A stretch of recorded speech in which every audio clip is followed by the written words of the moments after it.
Id-Deputat Nazzjonalista Herman Schiavone li fl-aħħar xhur ħadem qattih biex jara lil Adrian Delija bħala kap tal-Partit Nazzjonalista, iddikjara li l-eks kap tal-Partit Simon Busuttil għandu jirriżenja mill-Parlament. Schiavone kien ir-raba' wieħed li vvota favur li Busuttil iċedi s-siġġu tiegħu lil Adrian Delija fi stħarriġ li ttella fuq il-portal tal-Knisja jistaqsi jekk l-eks kap kellu xi jċedi postu lil Delija. Meta mistoqsi dwar il-vot tiegħu Schiavone għalli ma kienieċ idea tajba li Simon Busuttil jibqa' jokkupa s-siġġu parlamentari u li kien ikun aktar għaqli li jagħti spazju għal kap il-ġdid. Saħansitra ddikjara li meta rriżenja minn kap tal-Partit Nazzjonalista, Busuttil kellu jirriżenja wkoll mill-Parlament.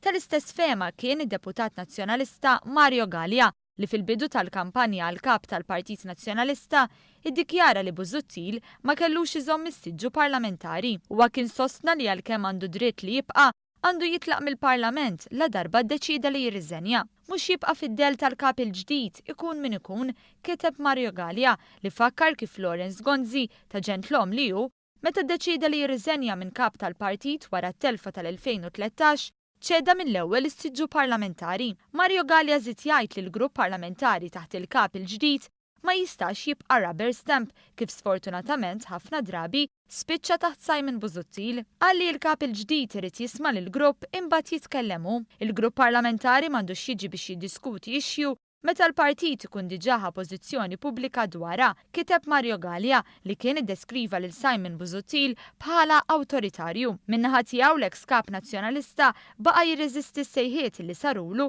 biex jirriżenja minn membru parlamentari, tant li anke meta ġie nominat mill-Parlament Ewropew biex iservi bħala membru ta' kumitat u ħareġ stqarrija biex jgħid lil dawk li jridu iwarrab li kien se jibqa' membru parlamentari.